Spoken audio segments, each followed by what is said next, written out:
Hello, it is so good to see you. Oh gosh, now I'm just seeing myself. But it was good to see you all in little boxes in my iPad. I wish we could be in person, but I'm so glad you could all join us today.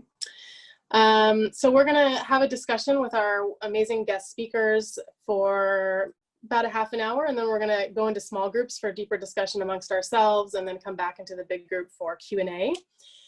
So we'll be done by 3:15, and hope we can hold your attention despite Zoom attention spans until then, and we'll ask you to stay on for 60 seconds after it's over for a quick Zoom survey. Of course, our event today is titled Divest, Defund, Reform, Abolish, Next Steps for Justice and Policing After the 2020 Protests. I want to just start off by thanking the awesome staff who put this event together, especially Sonia and Ray for keeping us all organized and on point, and to John and Paula from our board for leading the fundraising committee and helping us conceive of this event. You all are our champions, our top donors, the donors who give us generous support year after year, who we could count on to keep the lights on or the Zoom accounts on.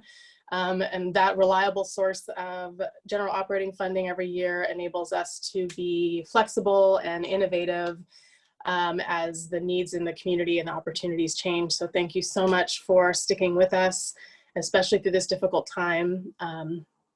And I do not have time to give you all the updates, although most of you are pretty up to date. But I will say, check out Monday's newsletter coming out next Monday. There'll be a big announcement there, so check your email. Also want to share that we've launched an eviction prevention program across the County of Los Angeles, which has already reached over 80,000 tenants.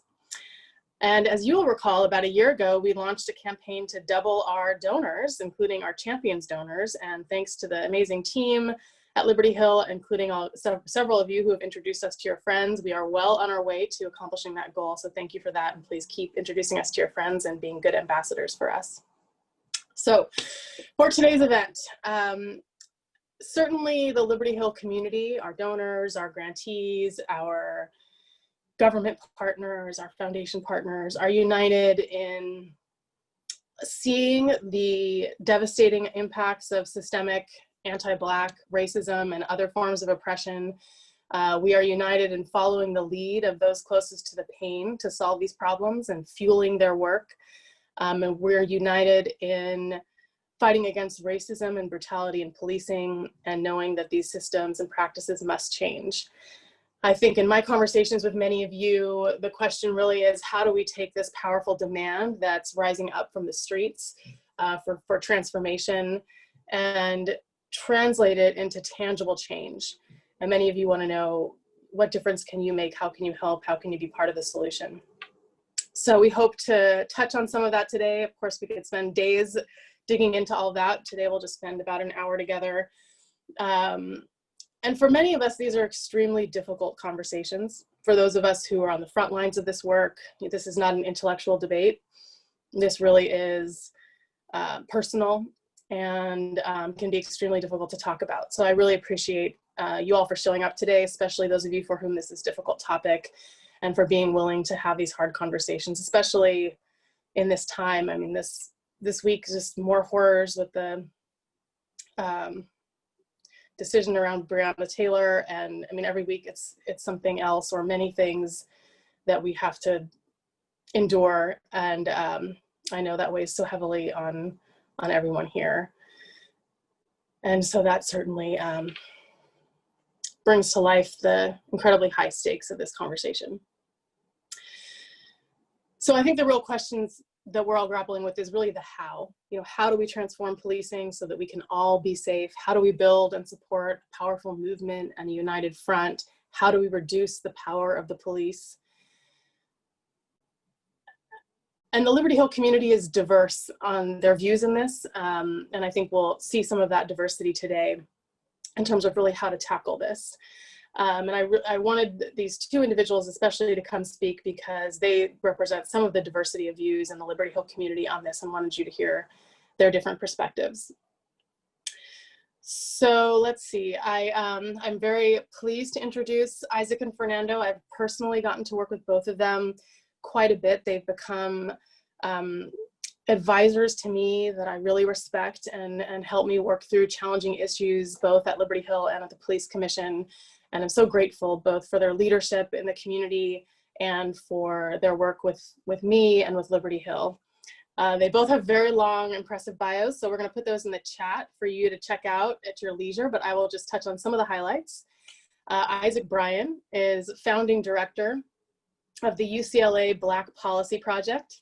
He's the head of the Public Policy Division for $1 Million Hoods at UCLA, which does powerful research on the impacts of racism in policing and neighborhoods and schools, with specific policy recommendations that I certainly have relied on over the years.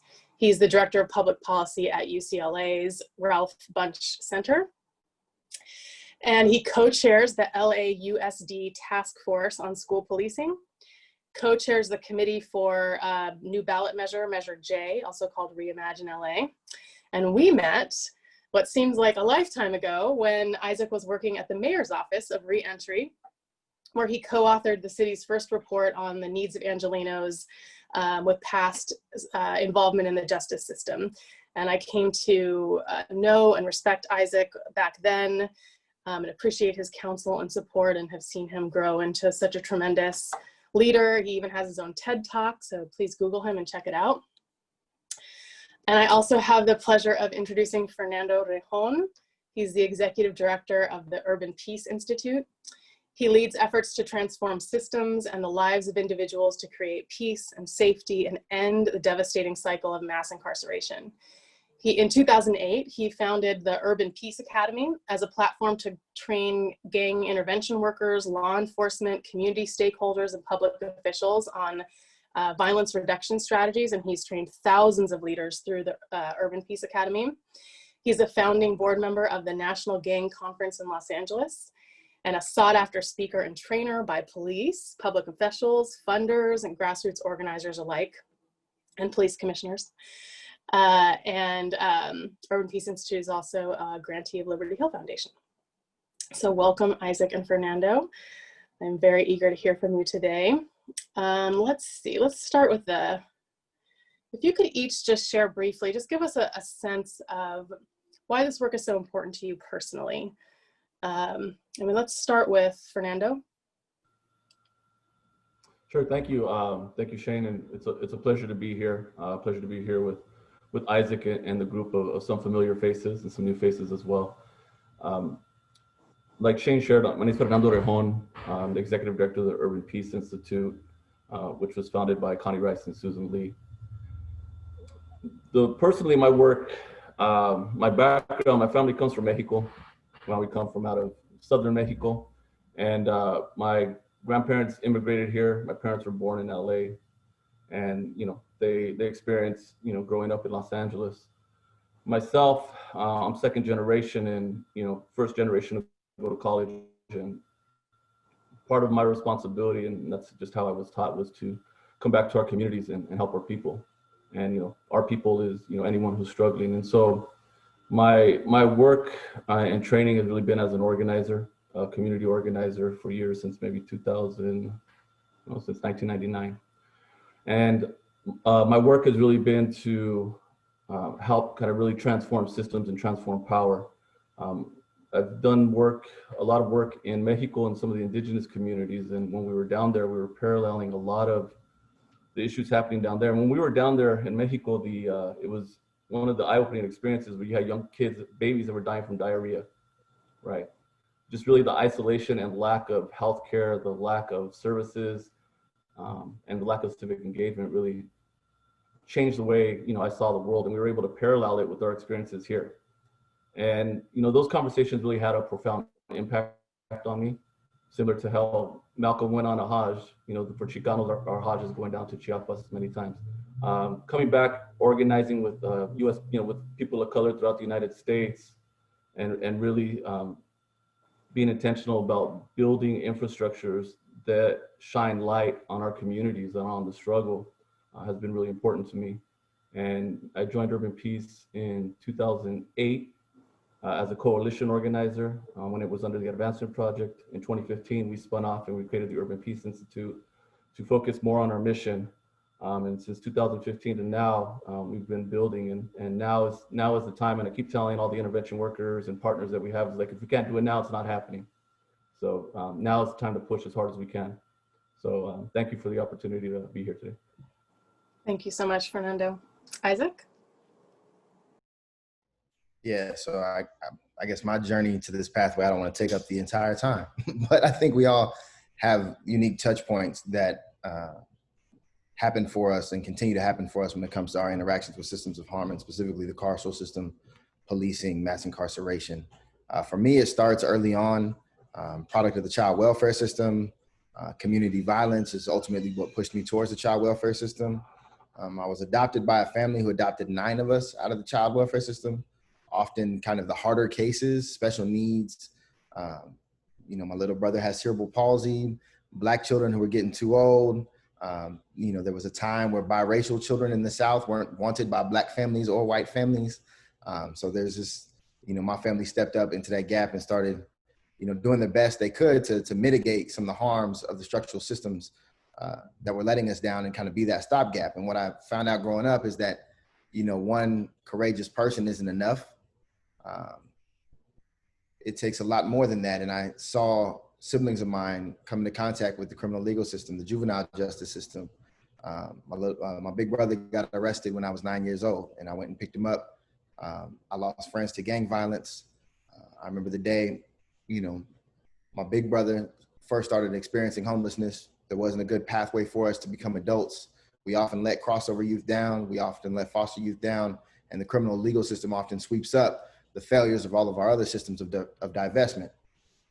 So having family in prison, having family in jail, having family on the streets, I was trying to figure out ways that, one, I could escape as many of those outcomes for myself as possible, but two, do it in a conscious way of understanding that if you escape those systems, you have a responsibility to deconstruct them, to reimagine them, in some instances abolish them, and to think very critically about how our civic institutions could be more helpful for the people who need them the most.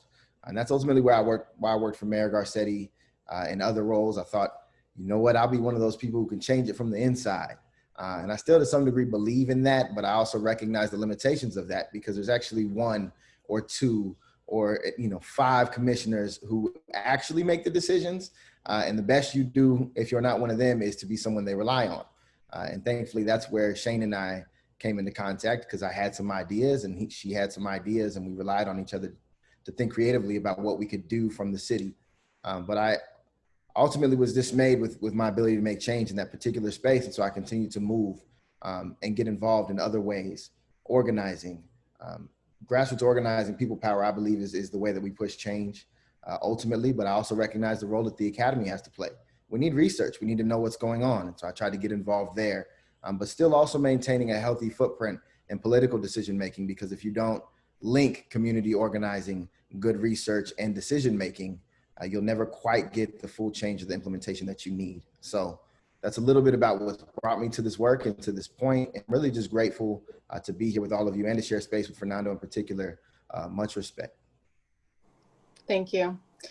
Now all of you can see why it's going to be very difficult for me to keep this to an hour, because there's just so much to talk about with both of you. So let's start with the big question that's on many minds.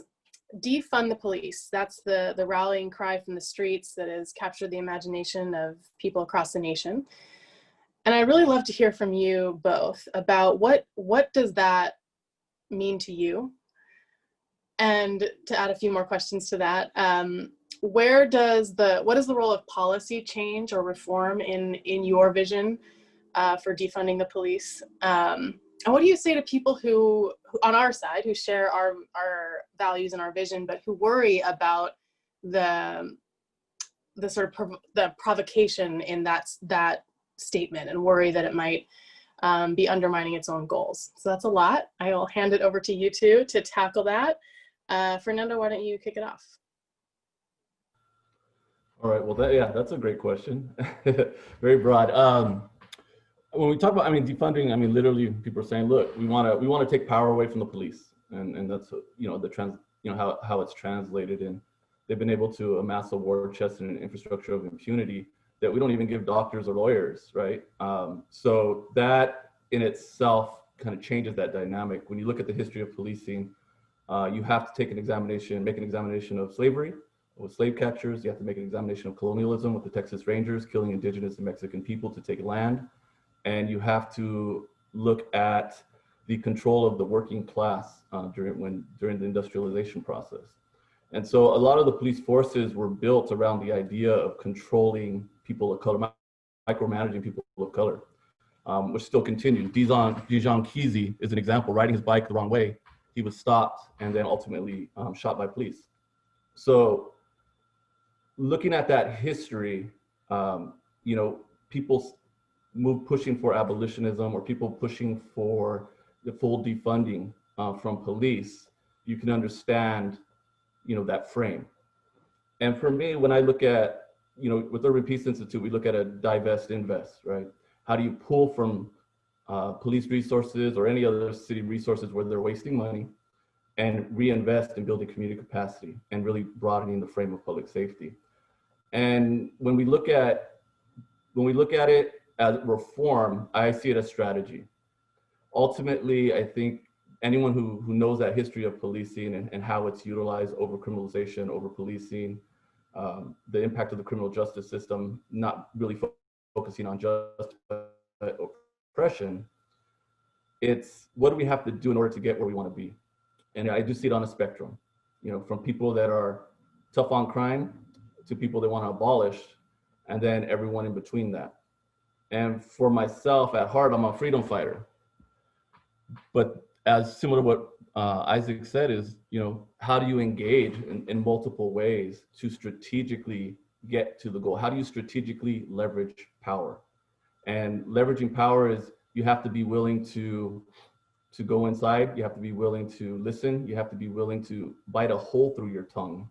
Many times when you hear officers, law enforcement, or others, say things that have that impact on your community. So for me, the question of defunding police, it's a strategy. People are going to push it. For us, strategically, we're looking at divest, reinvest in order to kind of transform and really build a community-based infrastructure around public safety that is going to build an economy that will allow families to thrive. And so the value is really about a shift in resources. That's power. If you want to shift power, you have to shift the resources. Organize people, organize money. That's basic organizing training. So those are my initial thoughts. Great, thank you. Isaac? Thank you, Fernando, and thank you, Shane. I mean, I could not agree more in kind of a divest, reinvestment, general perspective to what defund the police means. The first thing I think about is the comment Fernando made about biting your tongue, sometimes having to bite a hole in your tongue. And I have been in those spaces. And I'm kind of in a season of my life where I'm not biting my tongue anymore. We have been biting our tongue for 400 years. And I actually learned that from a mentor of mine, Dr. Kelly Lytle Hernandez. You should all read her book, City of Inmates. Because when I started working with Kelly, I was working in the mayor's office. And Kelly would use words like, white supremacy and mass incarceration, the carceral system, really as strongly as possible, calling it exactly what it is. And I would always tell her, hey, you can't say that. You can't go to policy spaces. You can't have a sit down with the police commission. You can't go with folks and say these kind of things, even though they're exactly what's happening and what the truth is. I mean, Kelly's a historian, though. She won a MacArthur Genius Award last year for her recounting of the rise of mass incarceration here on the West Coast. And what I've learned working with her is we are now at a point where we need to call it what it is.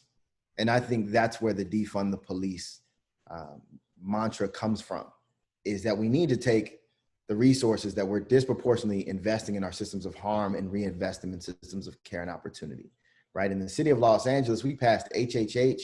It's good for $100 million a year for the next 10 years. We called it $1 billion measure over a decade.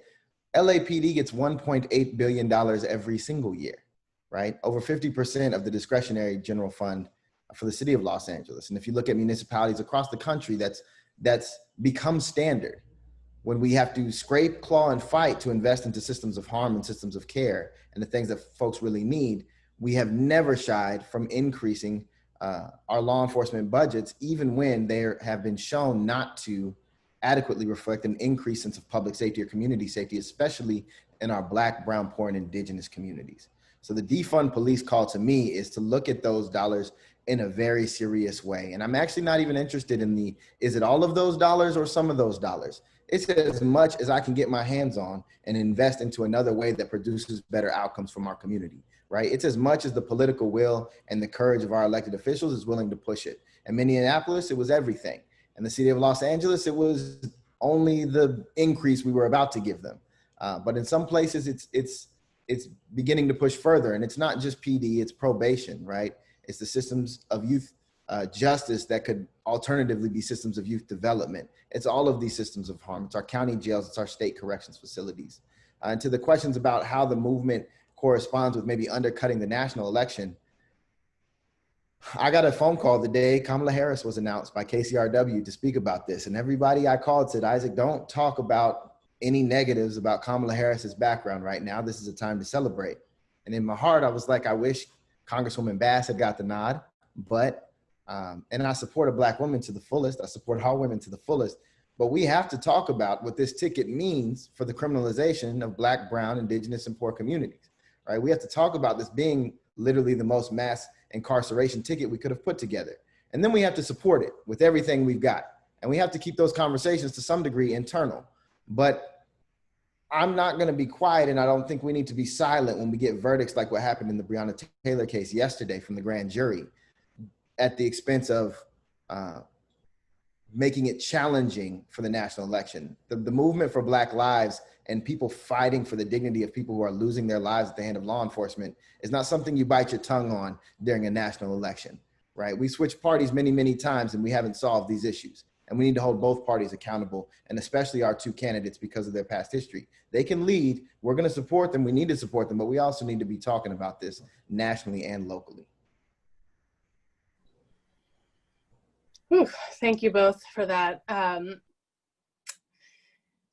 You know, one of the challenges with these conversations is, as you both touched on, that when people have suffered at the hands of, you know, a militarized force as a tool of white supremacy, of colonialism, of capitalism, we've seen so many reforms. You know, LAPD arguably is the most reformed police department in the country.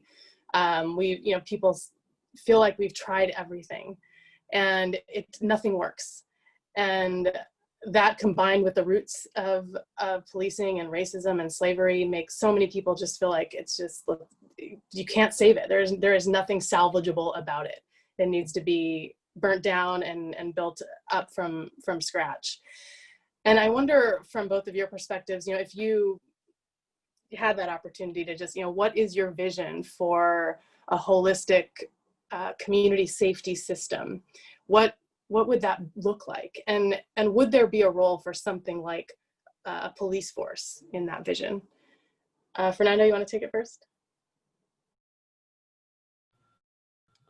Yeah, that's a great question. So currently I'm volunteering for a subcommittee, 100-day subcommittee on gun violence prevention for the Biden-Harris campaign. And we have the kind of leaders from throughout the country who are talking about urban violence, suicide, et cetera. But particularly around urban violence, and we're talking about $1 billion to invest in violence prevention nationally, and for the Biden-Harris administration to back that up. But as we're talking, having conversations, like, that's nowhere nearly enough. Just to address some of the issues in South LA, you're talking about $800 billion, right? And so when we look at where the money lies, we look at the criminal justice system. We have to look at the Department of Defense, where the trillions of dollars are. How do you leverage those funds to really address these complex issues, right? And so if we look at all the criminal justice and mass incarceration funding over the years and total that up, we need that ×2 to build an infrastructure that is actually going to allow our communities to thrive. And so for myself, when we think of public safety, I think public safety has to be broadened out. I think we have to change the mission of American policing. Policing does not have to be punitive. The enforcement of laws does not generate safety alone. And so when we look at restoring and rebuilding communities, we have to be very clear about what that takes. And for me, when you talk about white supremacy, you're talking about shifting power. That's to address that takes a lifetime. But you have to convince people who hold power to say, look, we're going to invest trillions of dollars now into communities that haven't mattered for generations, for over 525 years. So that for me is, if we're talking ideal, I mean, we're talking about really uprooting a system and transforming it to create systems of care. And it's really the values of society. How do you change the value of society to embrace people that are different, to embrace people that are different than those in power, to not be fearful of one another? That to me, is building a different world. And, at that level, when we're talking about this global shift that's happening with the pandemic, with uprisings, not only in the United States, but across the globe, there's some larger conversations that, that are happening. There's some things that are happening that kind of go beyond people's rationale and logic. And that shift that is occurring, I think as human beings, we feel it. We all have antennas, we feel it. And as Isaac is saying, now's that time. Now's that time where we have to push it. So it's a lot easier now to have conversations about white supremacy than it was, 3 or 4 months ago. Right? People are actually open to it. I don't know if people really understand or have an analysis of it, but it's really about power. And what I would like to see is really building out continuums of care for communities and to close the community to prison pipeline, and to shrink law enforcement enough to where they truly become guardians. Because if they have to use violence in order to kind of bolster their authority, that says that police is illegitimate. They're having legitimacy problems if you have to use violence to hold your authority. And if that right there alone is the biggest indicator of what needs to change. If police do not have to use violence and they can maintain authority, they have legitimacy. Right now, they have no legitimacy, particularly the LA County sheriffs. Whew, goodness gracious. Talk about biting your tongue, man, between saying that this ticket is the most mass incarceration ticket we could pick, and on and on. So I want to dive into all of this, but let's take it one thing at a time here. Isaac, you want to jump in on what would be your vision for policing? Sure, and I'm sorry for throwing so much out there. It's less than 40 days to the election. There's a lot on my mind and a lot of fear, uncertainty. We lost RBG. The verdict came down yesterday. It's just been 2020 didn't come with a warning for any of us. So grateful to everyone also who's on the call and made time today. Thinking about what a vision of public safety looks like for me, it looks like investing in the systems of care that we know communities need to thrive and grow. And that includes our education systems, right? Particularly, I'm thinking of the split role, schools and communities first, making sure we get adequate property dollars from commercial businesses that have been benefiting from a loophole for far too long. I know Liberty Hill and others have been engaged in that fight, and I don't want to get into all of the specific policies, but it's funding the systems we know that our communities need. In South Central and South Los Angeles, there's still not adequate food, right? There are still grocery stores that have expired products and not frequent enough. We know that there's going to be a housing fallout from COVID-19. Evictions are coming.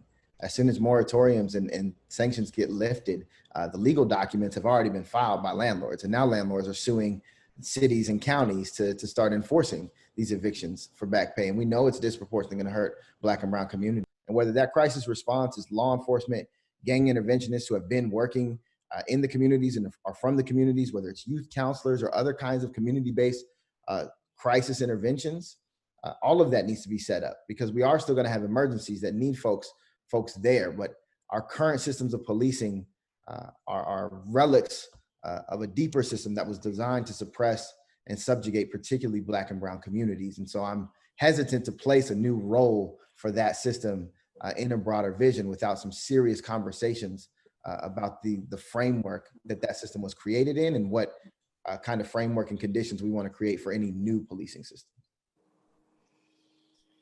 Thank you, Isaac. I love that pivot there, refusing to answer my question. Well done.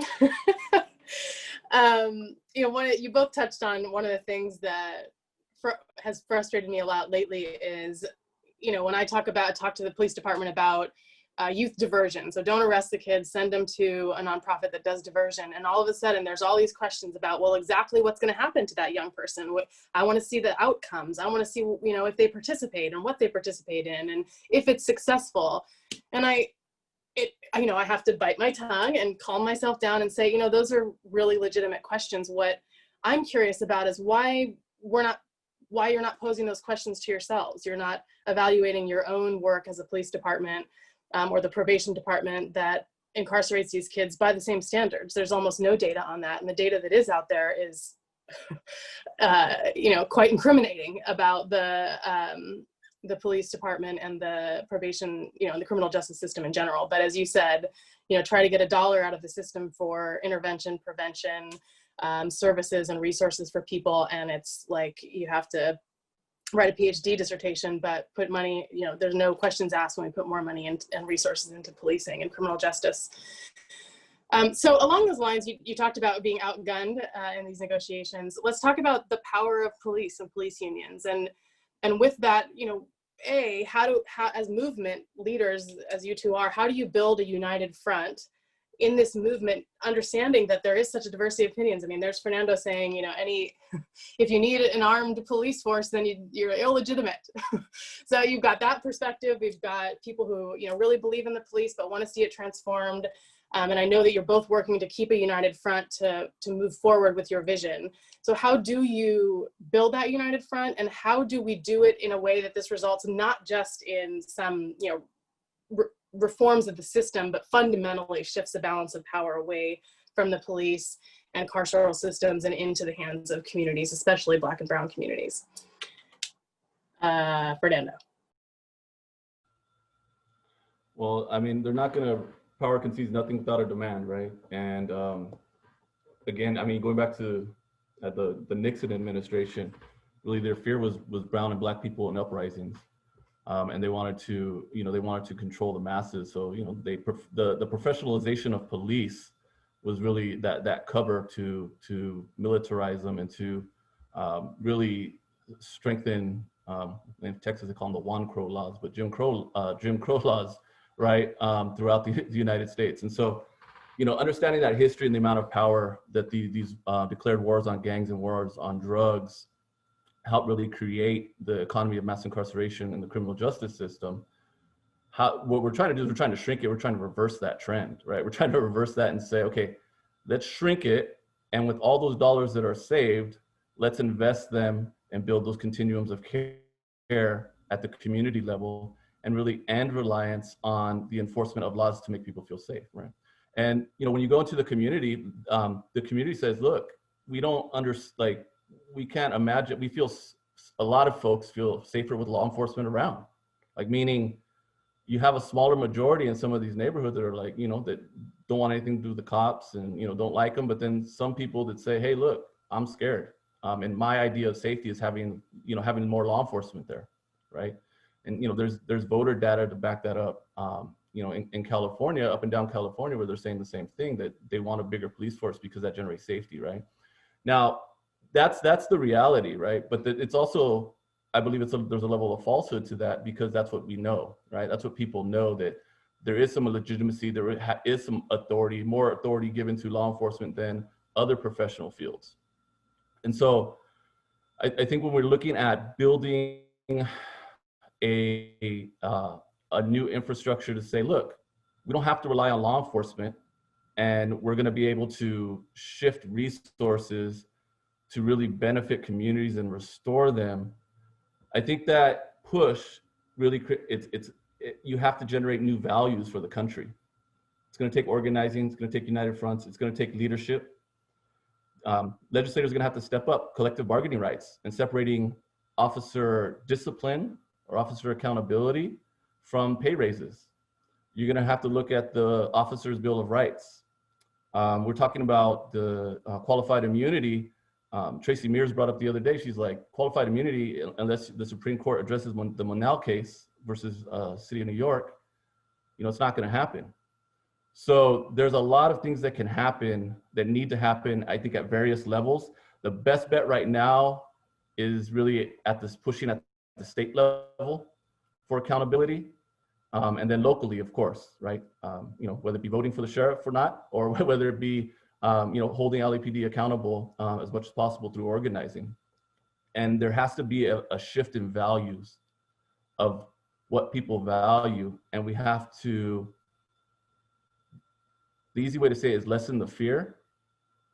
Because I think when you talk about white supremacy, you see what's going on right now. It's all fear-based. When people are no longer afraid of the other, then we can start to see our natural connections to one another, as human beings. And, that sounds ideal. For me, I deal with reality. And the reality is hate and fear. The reality is, our shootings. The reality is being nervous when cops are around, driving down the street, right? Talking to them, no problem, but all right, that they're behind you, your shoulders perk up a little bit. So that's the reality.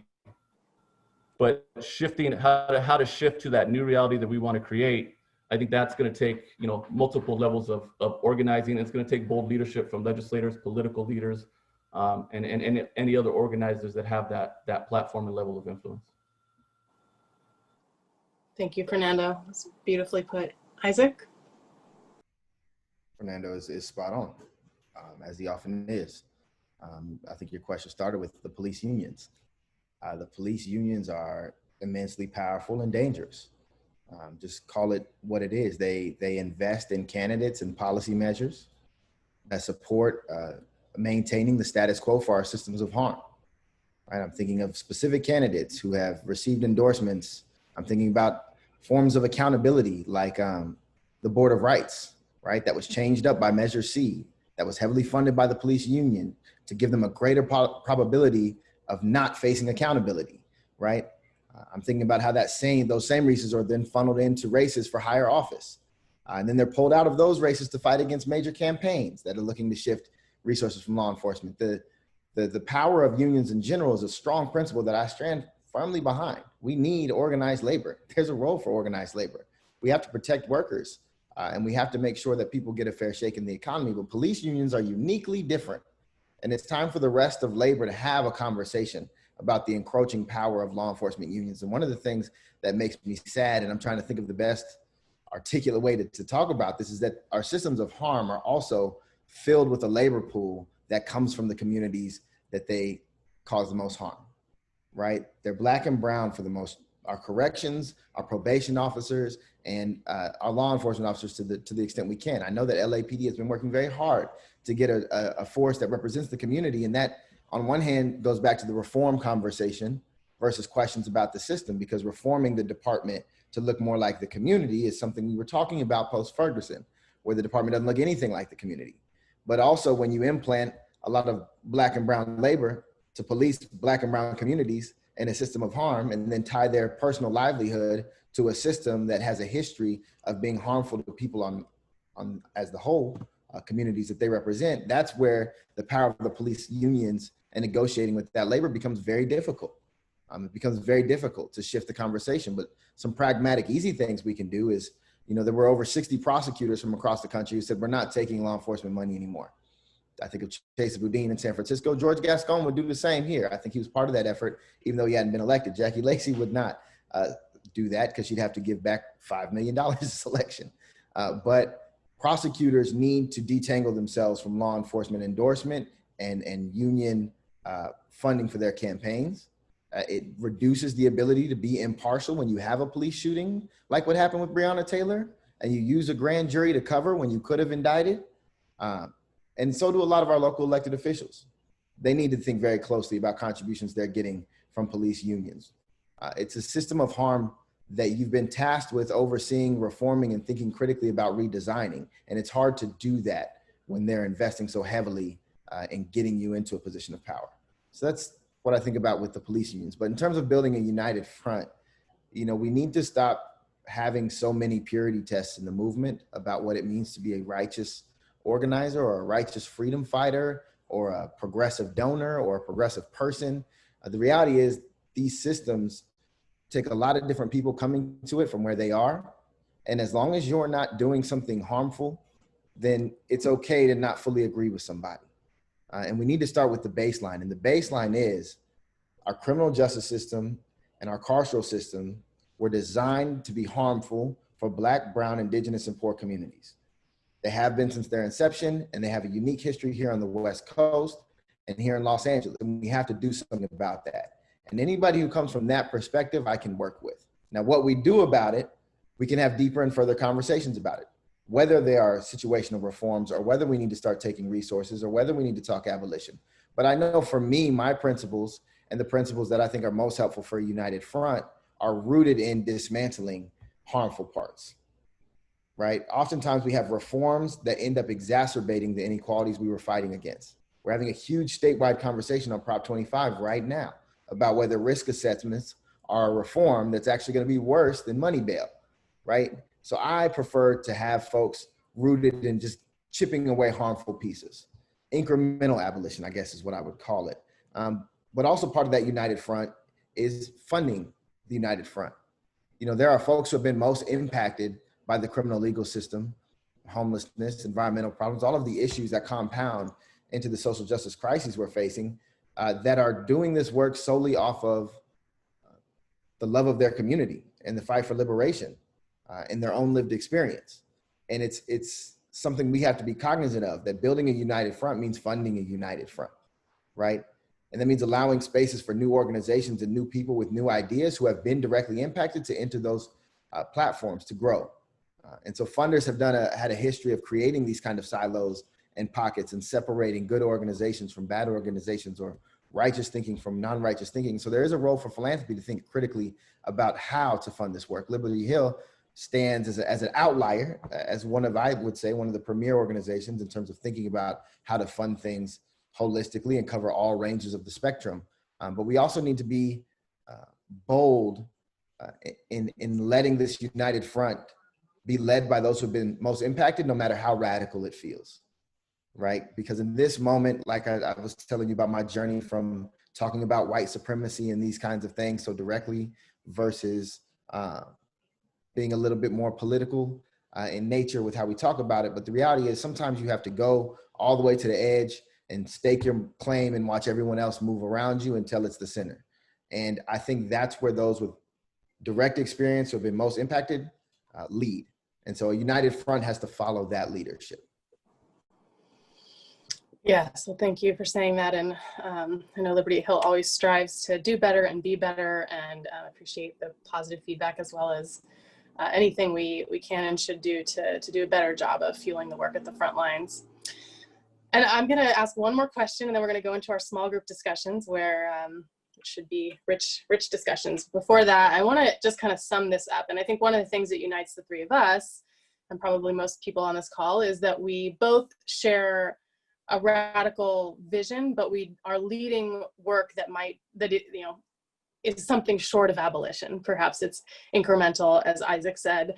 And I think we all do that in a way that is meant to advance the larger vision and not ever undermine it, which is a very difficult balance to strike in this environment.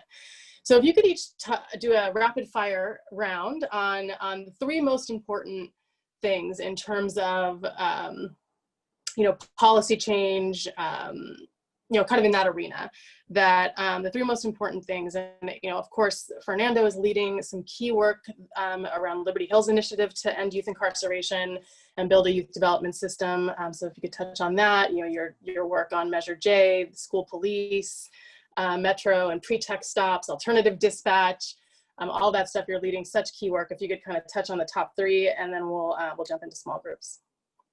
Why don't we have Isaac go first? Going down to just three is hard, but the first one that comes to mind is Measure J for the County of Los Angeles. Measure J would change the county constitution to direct 10%, at least 10% of unrestricted county revenue, so it's flexible based on what kind of revenues we're generating, but towards alternatives to incarceration and community investment. Really thinking about building up the continuum of care and systems of care that we've been talking about. We need the resources. Measure J is putting it in the hands of the voters to get these resources. And I'm not a traditional fan of ballot box budgeting, But this particular effort is what's needed in this moment. And it was put on the ballot by the Board of Supervisors, right? 4 out of the 5 supervisors had to vote to get it on there. They're abdicating their own fiduciary responsibility to the voters if that's what the voters are calling for. And so I've been running across every street corner, screaming to voters that it's what we want and it's what we need to be engaged in. It's hard to do a campaign during a pandemic, but Measure J is an opportunity for us to build out the systems of care we need, but also to lead the country. There's no other measure like this in any county or any jurisdiction across the country that's calling for this kind of direct and permanent funding for the things that we know we need, from youth development to different pathways outside of the criminal legal system, to mental health supports and supplies, to affordable housing. This creates another permanent bucket for us to think imaginatively about those things. I'm also thinking about school policing in this moment. Liberty Hill helped fund some major organizations that fought to get $25 million out of the school police budget and reinvested into the things that students really need. There's still another $50 million in the school police budget.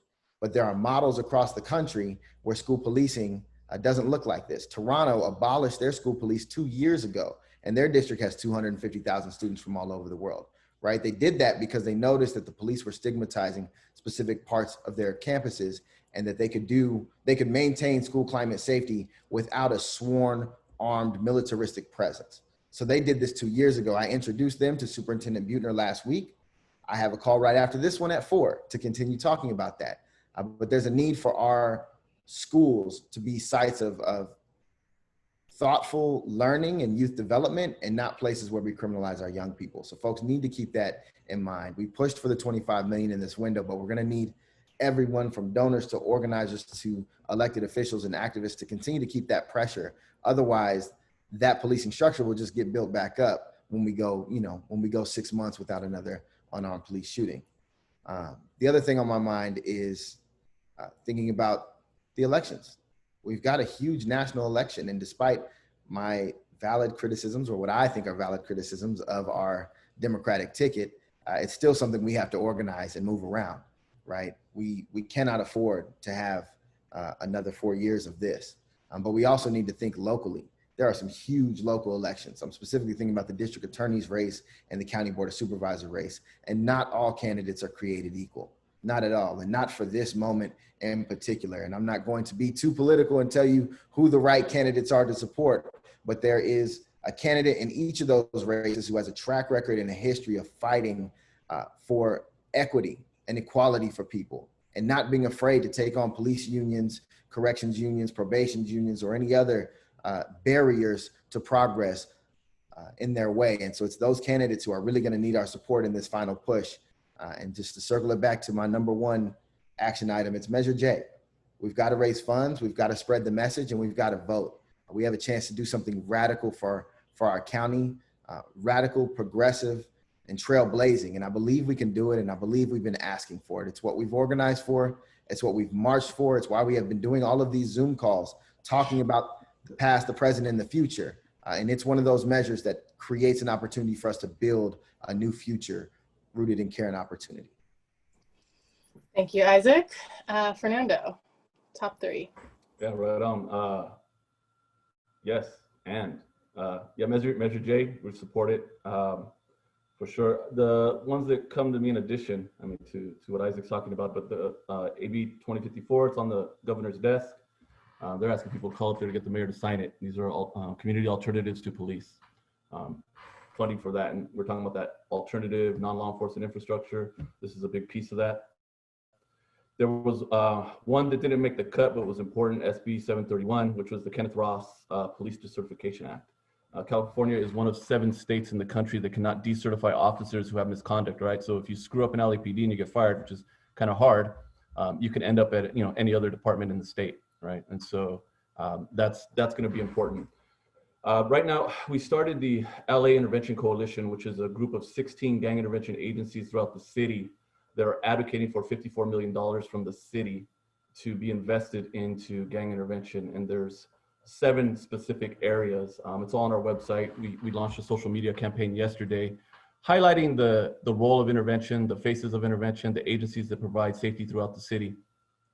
because, while we know about it, not many do, or there's misconceptions of it.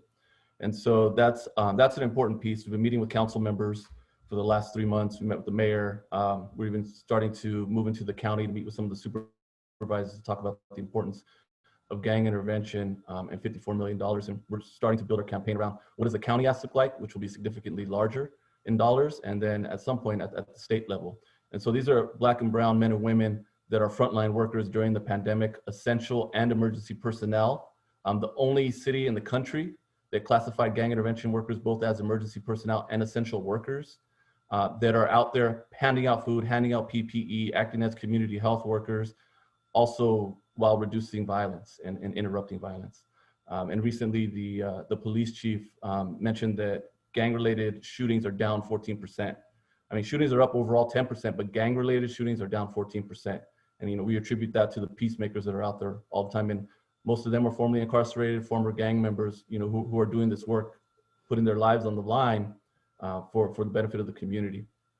So supporting that is important, as well as voting out the sheriff, figuring out supporting the resignation of the sheriff. I mean, I'm big on that. I think it's past that point. When we look at pattern and practice, I haven't done an investigation, but it's clear. All you have to do is read news articles, talk to the community. For example, in East LA, the Third Street Sheriffs, they call them Third Street. They don't even call them the sheriffs because it's like another gang. They even have gang signs that they utilize to communicate with each other, right? So this is all what we're hearing at the ground level.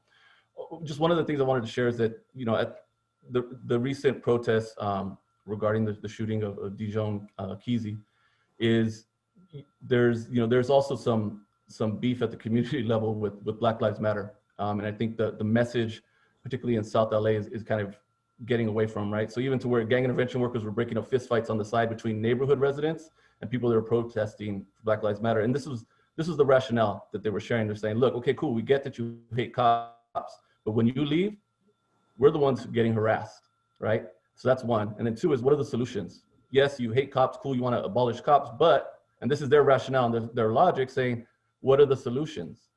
How do we move forward, right? Because when you leave and a lot of people are from outside of the community, they have to deal with the wrath of the sheriffs or the wrath of LAPD in isolated areas don't get a lot of attention. And so that's just something to continue talking about and putting on the table, because we need to make sure that when we're talking about the movement for Black lives, that it is diverse, that the organizing strategy is decentralized, which there's a lot of positives to that. But then also there's going to be some challenges. And I think there are some challenges to it for even the movement being co-opted in certain ways.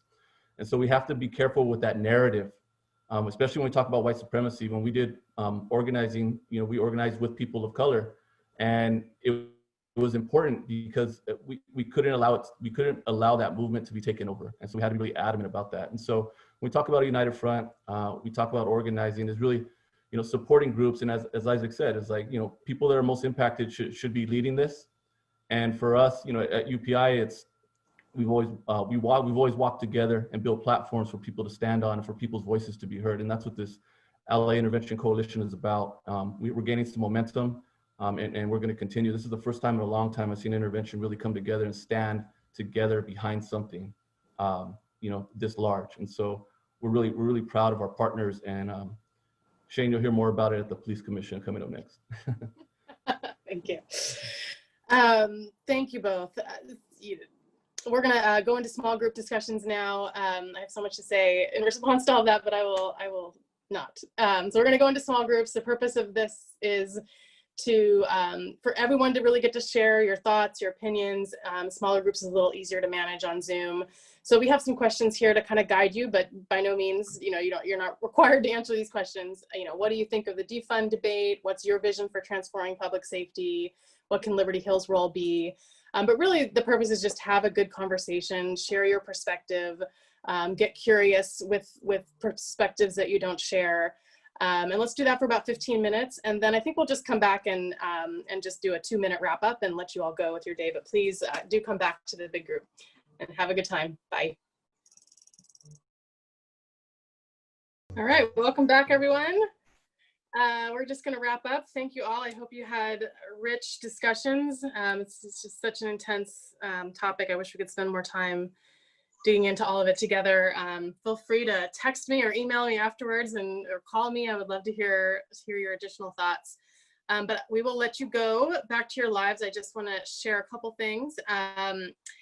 There will be a survey as soon as this meeting ends. So just stay on for literally like 60 seconds and answer like 2 questions. And for those of you wondering, what can I do? What can I do about this? Certainly, I hope you were taking notes when Isaac and Fernando shared what their top 3 priorities, which I did want to say just give me so much hope that in the face of what seems like an impossible, completely corrupt system and society that's doing so much harm, that Isaac and Fernando and so many people that Liberty Hill works with believe that there's a way forward and that there are concrete steps we can take to change the conditions on the ground today. So thank you both for that. What I will leave you with is 3 things you can do. 1, no surprise, fund grassroots organizations working on these issues. 2, fund Liberty Hill to support these grassroots organizations with training, campaign support, and other resources. And number 3, tell your friends to vote yes on Measure J. That's Reimagine LA. That's the measure that on November's ballot that Isaac was talking about, which he co-chairs. Liberty Hill has endorsed it. We're on the steering committee and do believe that though it is not perfect, it does hold great promise. So thank you all so much. I miss you. I look forward to seeing you in the next Zoom, and please take care of yourselves. Bye.